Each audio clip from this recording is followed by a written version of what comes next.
ഒരുപാട് കാര്യങ്ങൾ അമ്മ സാധിച്ചു തന്നു. ഒരുപാട് കാര്യങ്ങൾ എനിക്കമ്മ സാധിച്ചു തന്നു. അതിൽ ആദ്യമായിട്ട് ഞാൻ എൻ്റെ 75 ലക്ഷം കടവുമായിട്ടാണ് ഈ 75 ലക്ഷം കടമായിട്ട് എന്ത് ചെയ്യുമെന്നിട്ട് ഒന്നും എന്ത് ചെയ്യണം എന്നറിയാണ്ട് ഞാൻ നിൽക്കുമ്പോൾ എന്നോട് കുറച്ച് ആൾക്കാർ എന്നോട് പറഞ്ഞു, ഈ കൃപാസനത്തിൽ വന്നു കഴിഞ്ഞാൽ ഉടമ്പടി എടുത്തു കഴിഞ്ഞാൽ അച്ഛനെ കണ്ടു കഴിഞ്ഞാൽ നിൻ്റെ എല്ലാ പ്രശ്നങ്ങളും മാറും എന്ന് പറഞ്ഞു. പിന്നെ എൻ്റെ വീട് വിൽക്കാൻ വേണ്ടിയിട്ട് കുറേ ആൾക്കാർ വന്നു. 50 ലക്ഷം എല്ലാം പറഞ്ഞു. എന്നിട്ടും അത് വീട് എടുക്കുന്നില്ല. എന്തോ തടസ്സങ്ങളായി. എനിക്ക് കടവുള്ളതുകൊണ്ട് എങ്ങനെയെങ്കിലും അത് ജപ്തിൻ്റെ വക്കിലായിരുന്നു. കടവുള്ളതുകൊണ്ട് എങ്ങനെയെങ്കിലും അത് വിറ്റ് ഒഴിവാക്കി ഇതാക്കണമെന്ന് വെച്ചാൽ ഒന്നും നടക്കുന്നില്ല. ഞാൻ ഇവിടെ വന്നു. വൈഫ് ആദ്യം ഉടമ്പടി എടുത്തു പോയി 3 മാസമാകുമ്പോൾ പുതുക്കാൻ വേണ്ടി വന്നേരം ഞാനും ഉടമ്പടി എടുത്ത് ഞാനും ഇവിടുന്ന് എനക്കും ഉടമ്പടി എടുക്കണം തോന്നി. ഇത് ഒറ്റക്ക് പ്രാർത്ഥിക്കുമ്പോൾ ഞാൻ ഈ വിശ്വാസ പ്രമാണം ജപമാല ഇതെല്ലാം ചെല്ലാൻ എനക്കും തോന്നി. ഞാൻ എല്ലാം പഠിച്ചു, കാണാപ്പാടം പഠിച്ചു. പിന്നെ കഴിഞ്ഞ കൊല്ലം ജപമാല റാലിയിൽ നമ്മളെല്ലാവരും പങ്കെടുത്തായിരുന്നു. ജപമാല റാലിയിൽ 20 കിലോമീറ്ററോളം നടന്നു. 20 കിലോമീറ്റർ ഉണ്ടോ എന്നറിയില്ല. നടന്നു മടുത്തു. ഞാൻ ഓപ്ഷനായി. ഞാൻ ആദ്യമായിട്ടാണ് ഇത്രയും കിലോമീറ്റർ ഒന്നിച്ച് നടക്കുന്നത്. അതിൻ്റെ ഇതിൽ ഞാൻ കൊന്തയും ചൊല്ലിക്കൊണ്ട് തന്നെയാണ് നടന്നു എല്ലാവരും ഒന്നിച്ച് പോയത്. ആർത്തുങ്കൽ പള്ളിയിലെത്തിയ അപ്പോഴത്തേക്ക് ഞാൻ ക്ഷീണിതനായി, മൊത്തം തളർന്നു പോയി. പിന്നെ എനിക്കൊരു തണുത്തൊരു കാറ്റ് പോലെ വന്നു. മൊത്തം ശരീരം മൊത്തം തണുത്തു. അങ്ങനെ എനിക്ക് തോന്നിയ അഭിഷേകം കിട്ടി. എനിക്ക് ബന്ധത്തിനുള്ള അഭിഷേകം കിട്ടി. പിന്നെ എനിക്ക് കൂടുതൽ വിശ്വാസമായി. യേശുവിനോടും മാതാവിനോടും ഭയങ്കര വിശ്വാസമായി. പിന്നെ എൻ്റെ മതങ്ങളിൽ എനിക്കൊരു ചെറിയൊരു കടയുണ്ടായിരുന്നു ബസ് സ്റ്റാൻഡിൽ, കണ്ണൂർ തന്നെ, പയ്യാവൂർ. ആ കടകളിൽ വരുന്നവർക്ക് ഞാൻ പത്രങ്ങൾ കൊടുക്കുമായിരുന്നു. പത്രം എന്ന് പറഞ്ഞാൽ എന്നെക്കൊണ്ട് കഴിയുന്നത്ര പത്രം ഞാൻ അവിടുന്ന് വരുത്തിക്കുമായിരുന്നു. ഒരു 10,000-2000 പത്രങ്ങൾ ഞാൻ കൊടുത്തിട്ടുണ്ടാവും. പിന്നെ ഞാൻ പത്രം കൊടുക്കൽ മാത്രമല്ല, സുവിശേഷം പറഞ്ഞു, മാതാവിനെയും യേശുവിനെയും പറഞ്ഞു മനസ്സിലാക്കി അവരെ ഞാൻ ഒന്നിച്ച് കൂട്ടിക്കൊണ്ടുവരും ഇങ്ങോട്ട്. ഇപ്പോൾ ഇന്നും ഞാൻ 2 പേർ അക്രൈസ്തവരെ 2 പേരെ ഞാൻ കൂട്ടിക്കൊണ്ടുവന്നിട്ടുണ്ട്. എനിക്ക് ഇത് ഭയങ്കര സങ്കടം വരുന്നതുകൊണ്ട് ഇങ്ങനെ പറയുന്നേ ഉള്ളൂ. അപ്പോൾ എന്ത് പറയണമെന്ന് അറിയുന്നില്ല. പെട്ടെന്ന് ആദ്യമായിട്ടൊരു സ്റ്റേജിൽ കയറി ഇങ്ങനെ ഒരു സാക്ഷ്യം പറയാൻ ഞാൻ കുറേ ആഗ്രഹിച്ചു. ഞാൻ കുറേ നേരമായി ഇവിടെ വെയിറ്റ് ചെയ്യുന്നു. ഇതൊന്നൊരു സാക്ഷ്യം, അച്ഛൻ്റെ മുമ്പ് നിനക്കൊരു സാക്ഷ്യം പറയണം, ലോകം മുഴുവൻ അറിയട്ടെ. എന്നെ ഈശോയും മാതാവും എന്നെ ലാസ്റ്റ്. പിന്നെ വീടിൻ്റെ കാര്യം പറയാം. വീട് നമ്മളൊരു സുഹൃത്ത് തന്നെ ആ വീട് എടുത്തു. 50 ലക്ഷം പറഞ്ഞ വീട് 60 ലക്ഷത്തിന് തന്നെ അവനെടുത്തു. നമ്മളെ കടങ്ങൾ 75 ലക്ഷമായിരുന്നു. 60 ലക്ഷവും കടം തീർന്നു. ഇനി 15 ലക്ഷമേ ഉള്ളൂ. പിന്നത്തെ സാക്ഷ്യം എൻ്റെ വൈഫ് ഉടമ്പടി എടുത്ത് പുതുക്കാൻ മുതലേ ഞാനും ഉടമ്പടി എടുത്ത് അച്ഛനെ കണ്ടു. അച്ഛൻ എനിക്ക് കാശ് രൂപ എന്നിട്ട് പറഞ്ഞു, നീ ആ മണ്ണിൽ കുഴിച്ചിട്ടാൽ മതി, നിൻ്റെ വീടെല്ലാം കച്ചവടമാവും. എന്നിട്ട് ഉപ്പ് തെളിച്ചു. 4 മൂലക്കും വീടിൻ്റെ 4 സൈഡിലും ഉപ്പും തെളിച്ചു. പ്രാർത്ഥന മുടങ്ങാതെ ഉണ്ട്. അരമണിക്കൂർ ബൈബിൾ വായിക്കും. കടകളിലിരുന്നിട്ട് കംപ്ലീറ്റ് സമയം കിട്ടുമ്പോൾ എല്ലാം ജപമാല ചെല്ലും. എല്ലാം കംപ്ലീറ്റ് കാണാപ്പാടം എനിക്കറിയായിരുന്നു. പിന്നെ ഞാൻ അറിയാത്ത കാര്യങ്ങൾ എന്നെപ്പറ്റി ഈ ബൈബിളിൽ അറിയാത്ത കാര്യങ്ങൾ സിസ്റ്റർമാരെല്ലാം കടയിൽ വരുമ്പോൾ ഞാൻ ചോദിച്ച് മനസ്സിലാക്കും. പിന്നെ എനിക്കൊന്ന് വൈഫിൻ്റെ ഒരു ജോലി ഉണ്ടായിരുന്നു. വൈഫ് ജോലിക്ക് ഇൻ്റർവ്യൂവിന് പോയി നോക്കുമ്പം ഒരു വലിയ ഹോസ്പിറ്റലായിരുന്നു. നോക്കുമ്പോൾ 30 പേരും കാറ്റുണ്ട്. ആ ഒരാളെ സെലക്ട് ചെയ്തില്ലു. ഞാൻ നോക്കും, ആ ഹോസ്പിറ്റലിന് മുമ്പിൽ മാതാവിൻ്റെ രൂപമുണ്ട്. മാതാവേ പറഞ്ഞ, മാതാവ് എൻ്റെ വൈഫിന് ഇവിടെ തന്നെ ഈ ഹോസ്പിറ്റലിൽ തന്നെ ജോലി കിട്ടണേ. എന്നിട്ട് ഞാൻ പ്രാർത്ഥിച്ചിട്ട് വന്നു. ഒരു 2 ദിവസം കഴിയുമ്പോൾ എൻ്റെ സുഹൃത്ത് ഈ ഹോസ്പിറ്റലുമായിട്ടുള്ള ബന്ധങ്ങളുള്ളതാണ്. ആ സുഹൃത്ത് വിളിച്ച് പറഞ്ഞ് പിറ്റത്തെ മാസം മുതൽ ജോലിക്ക് കയറിക്കുമെന്ന് പറഞ്ഞു. അവിടുന്ന് ചെറിയൊരു ഇൻ്റർവ്യൂ ഉണ്ടായിരുന്നു. ആ ഇൻ്റർവ്യൂവിൽ അവൾ പാസ്സായി. അതിൽ അവിടെ ജോലി ചെയ്തുകൊണ്ടിരിക്കുന്നത്. അത് പിന്നെ വൈഫ് കാശ് രൂപം കൊണ്ട് ഇൻ്റർവ്യൂവിന് പോയായിരുന്നു. അതുമാത്രമല്ല, നമ്മൾ വന്ന് ബൈബിൾ വായിക്കുമ്പം ഇതും കൂടി ബൈബിൾ വായിച്ചു പ്രാർത്ഥിച്ച് കഴിഞ്ഞിട്ടാകുമ്പം നമ്മളെ ആവശ്യങ്ങൾ മാതാവിനോട് പറഞ്ഞ് കരഞ്ഞ് പ്രാർത്ഥിക്കുമായിരുന്നു. മാതാവ് എപ്പോൾ എൻ്റെ ഒന്നിച്ച് തന്നെയുണ്ട്. എനിക്ക് മനസ്സിലായത് വേറൊരു കാര്യമാണ്. സാധാരണ ഞാൻ നീല കാശ് രൂപമാണ് ഇവിടുന്ന് ഉടമ്പടി എടുത്താൽ കിട്ടുന്നത്. പക്ഷേ കളർ മാറിപ്പോയി. കളർ എന്ന് പറഞ്ഞാൽ ഒരു പച്ച കളറിലാണ് വന്നത്, ഒരു ഫ്രണ്ട് ബ്ലൂ ആണ്. അത് അന്നേരം തന്നെ അത് പറയുമ്പോൾ തന്നെ നമ്മൾ മൊത്തം ശരീരം കുളിരും. നമ്മൾ ആരോടും ഇത് ഞാൻ പറയും, സാക്ഷ്യങ്ങളെല്ലാം പറയും. ഈ പത്രം കൊടുക്കുമ്പോൾ എൻ്റെ അനുഭവങ്ങളും കാര്യമെല്ലാം പങ്കുവെക്കും. കുറേ ആൾ കൂടുതലും ഒന്ന് പറയാനുള്ളത് കൂടുതലും ക്രിസ്ത്യൻസിനാണ് പത്രം മേടിക്കാനും മടി. ക്രിസ്ത്യൻസിലുള്ള എല്ലാവരും അല്ല, ചിലവർക്ക് പത്രം കൊടുക്കുമ്പോൾ നമ്മൾ കുറ്റപ്പെടുത്തലും അപമാനിക്കലും. ഞാൻ എന്നിട്ട് പറയും ഞാൻ ഒരു മുസ്ലിം എന്നിട്ട് എൻ്റെ കൊന്ത ഞാൻ കാശ് രൂപം കാണിച്ചു കൊടുത്തു തരാം. ആൾക്കാർ പത്രങ്ങൾ ചോദിച്ച് മേടിക്കും നമ്മളോട്. എന്ന് പറഞ്ഞാൽ അവൻ പോയിട്ട് അവർ വീട്ടിൽ പോയി അവർക്ക് മനസ്സിന് ഭയങ്കര അലട്ടും. ഞാൻ ഒരു മുസ്ലിമായി ഞാൻ ഒരു പത്രം കൊടുത്തിട്ട് മേടിച്ചില്ല. എന്നിട്ട് എൻ്റെ ഫോൺ നമ്പർ എൻ്റെ കവറിനകത്തുണ്ടാവും. ആ കവറിൻ്റെ ഇതിൽ പ്രിൻ്റ് അടിച്ചിട്ടുണ്ട്. ആ നമ്പറിൽ അവർ വിളിച്ചിട്ട് പറയും ക്ഷമിക്കണം, ഞാൻ സോറി, നമ്മളറിയില്ല, നിങ്ങൾ അതിൻ്റെ അഡ്രസ്സും കാര്യങ്ങളും എല്ലാം പറയണം.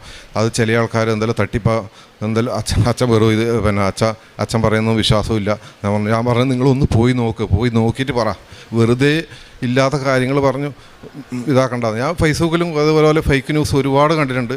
ഞാൻ അവരെല്ലാം രക്ഷിക്കണേ മാതാവേ, ഇങ്ങനെ പറയാൻ ഇവിടെ ഇവിടുന്ന് കാല് കുത്തിക്കഴിഞ്ഞാൽ ഒരാൾക്കും അത് എല്ലാവർക്കും മനസ്സിലാവും. അത് അക്രൈസ്തവരായാലും ആർക്കായാലും മനസ്സിലാവും.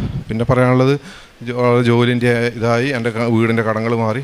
ഇപ്പോൾ ഇനി വൈഫ് ഇസ്രായേലിൽ പോകാനുള്ള ഒരു കെയർ യുവർ സർട്ടിഫിക്കറ്റിന് വേണ്ടിയിട്ട് ഇത് കഴിഞ്ഞ വർഷം ഈ ഒരാഴ്ച മുന്നേ നടന്ന സംഭവമാണ്. ഞാൻ അത്രയും വിശ്വാസത്തോടെ ഞാൻ പറയുന്നത് 1,00,000 രൂപ വേണം കെയർ യുവർ സർട്ടിഫിക്കറ്റ്. എന്നിട്ട് പല ആൾക്കാരും വന്നു, എൻ്റെ 60,000 രൂപയേ ഉള്ളൂ, ഞാൻ എന്ത് ചെയ്യണമെന്ന് വെച്ചിട്ട് ഞാൻ പ്രാർത്ഥിച്ചു. ഈ കടയിൽ നിന്ന് തന്നെ ഞാൻ പ്രാർത്ഥിച്ചു, ജപമാല ചൊല്ലി പ്രാർത്ഥിച്ചാലും അമ്മ എന്തോ അറിയില്ല, ഈ വൈഫിനോട് പറഞ്ഞ പോലെ തോന്നി എനിക്ക്. മൊബൈലെടുത്ത് ഗൂഗിളിൽ സെർച്ച് ചെയ്യുന്നു. അങ്ങനെ ഒരു അനാഥ മന്ദിരത്തിൻ്റെ ഈ നമ്പർ കിട്ടി. അത് പേര് പറയുന്നില്ല. നമ്പർ കിട്ടി നമ്മൾ വിളിച്ചു. ആ സിസ്റ്ററെ വിളിച്ചേരാൻ പറഞ്ഞു 6 മാസം കഴിയാണ്ട് കിട്ടൂല, ആ പേപ്പർ കെയർ യുവർ സർട്ടിഫിക്കറ്റ് തരാൻ പറ്റൂല എന്ന് പറഞ്ഞു. ഞാൻ പറഞ്ഞു സിസ്റ്ററെ നമുക്ക് വേണ്ടി ഒന്ന് പ്രാർത്ഥിക്കുമോ? ഞാനിങ്ങനെ എൻ്റെ അവസ്ഥകളെല്ലാം പറഞ്ഞു, ഞാൻ മുസ്ലിമാണ്, ഇങ്ങനെ എൻ്റെ കാര്യങ്ങളെല്ലാം പറഞ്ഞു സിസ്റ്ററോട്. കുറച്ച് കഴിയുമ്പോൾ ഞാൻ സിസ്റ്ററോട് പറഞ്ഞു, സിസ്റ്ററെ ഞാൻ ഒന്നുകൂടിയും വിളിച്ചു, ഒരു 2 മണിക്കൂർ കഴിഞ്ഞിട്ട് ഒന്നുകൂടിയും വിളിച്ചു, സിസ്റ്ററെ സിസ്റ്റർ ഒന്ന് കാണണം എന്ന് പറഞ്ഞു. എന്നാൽ സിസ്റ്റർ ഒന്ന് കണ്ടോന്ന് പറഞ്ഞു. ഞാൻ ഇവരെയും കൂട്ടി വൈഫിനെയും കൂട്ടി അവിടെ പോയാലോ സിസ്റ്റർ ആദ്യം പറഞ്ഞു 2 മാസം കഴിയാണ്ടൊന്നും കിട്ടൂല കേട്ടോ എന്ന് പറഞ്ഞു. ലാസ്റ്റ് എൻ്റെ അവസ്ഥയും ഞാൻ ആദ്യം പറയുന്നത് സാക്ഷ്യങ്ങളായിരിക്കും ആര് പറഞ്ഞു കഴിഞ്ഞാലും എൻ്റെ അനുഭവങ്ങൾ ആദ്യം പറയും. ആ സിസ്റ്ററോട് ഞാൻ പറഞ്ഞു എൻ്റെ കാശ് രൂപ കണ്ട സിസ്റ്ററായിരുന്നു. സിസ്റ്റർക്ക് ഭയങ്കര വിഷമമായി. സിസ്റ്റർ പറഞ്ഞു പേടിക്കണ്ട, നിങ്ങൾക്ക് കുറച്ച് ദിവസം അവിടെ വന്നിട്ട് രോഗികളെ നോക്കണം. ആയിക്കോട്ടെ, നമുക്ക് സന്തോഷമേ ഉള്ളൂ എന്ന് പറഞ്ഞു. എന്നിട്ട് രോഗികളെ കുറേ ദിവസം നോക്കി, എന്നിട്ട് ഒരാഴ്ച കൊണ്ട് തന്നെ സർട്ടിഫിക്കറ്റ് കൊടുത്തു. എന്നിട്ട് ഞാൻ പറഞ്ഞു സിസ്റ്റർ എനിക്ക് വെറും കൈയോടെ ഇടുന്ന് ഞാൻ മടങ്ങൂല, ഒരു നേരത്തെ ഭക്ഷണം അവിടെ എല്ലാവർക്കും എൻ്റെ കൈ കൊണ്ട് വിളമ്പി കൊടുക്കണം എന്ന് പറഞ്ഞിട്ട് ഞാൻ ഭക്ഷണം ഉണ്ടാക്കി. അവിടുത്തെ 50ഓളം രോഗികളുണ്ടായിരുന്നു. 50ഓളം രോഗികൾക്ക് എൻ്റെ കൈ കൊണ്ട് ഭക്ഷണം വിളമ്പി കൊടുത്തു. സിസ്റ്റർക്ക് എല്ലാവർക്കും സന്തോഷമായി. രോഗികൾ ഒന്നിച്ച് ഫോട്ടോയിലെടുത്തു.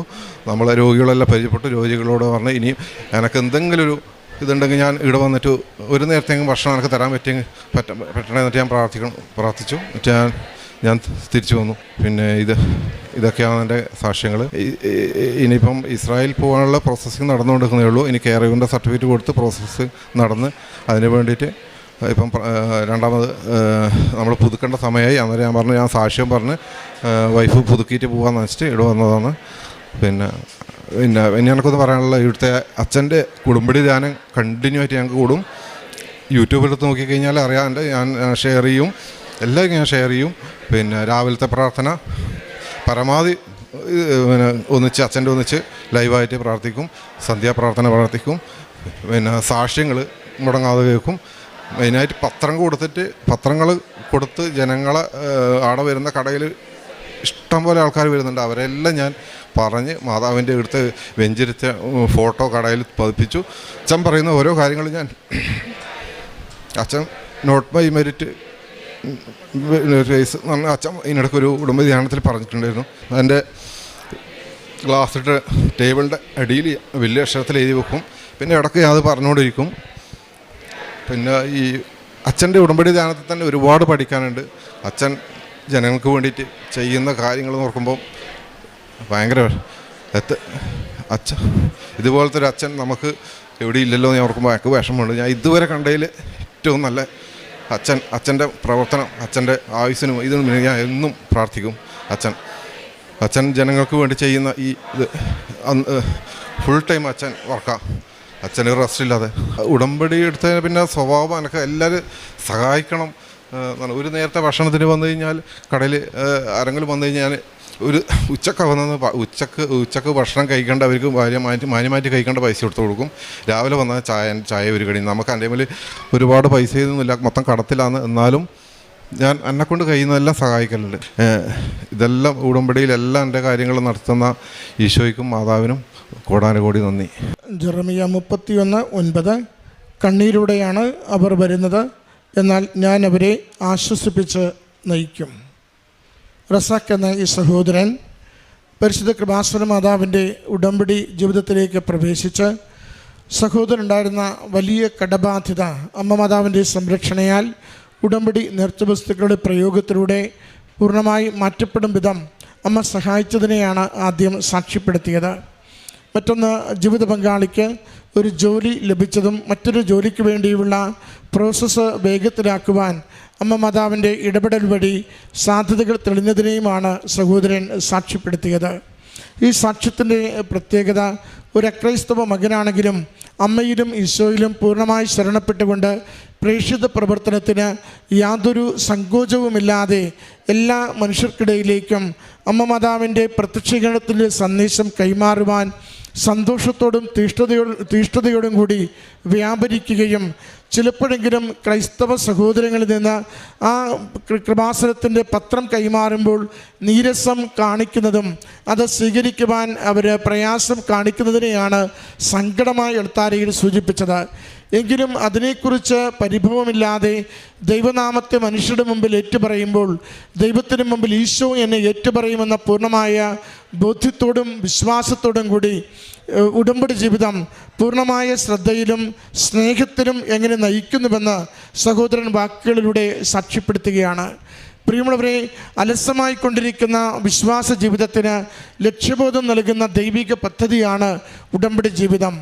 എന്തും എങ്ങനെയുമാകാമെന്ന് കരുതിയൊക്കെ ജീവിക്കുന്നവർക്ക് ജീവിതം ക്രിസ്തുവിനോട് കൂടി അല്ലെങ്കിൽ അത് നാശത്തിനും ദുരന്തത്തിനും കാരണമാകുമെന്ന് നമ്മളെ അടിവരയിട്ട് ഉറപ്പിക്കുന്ന ഒരു ദൈവിക പദ്ധതിയാണ് ഉടമ്പടി ജീവിതം.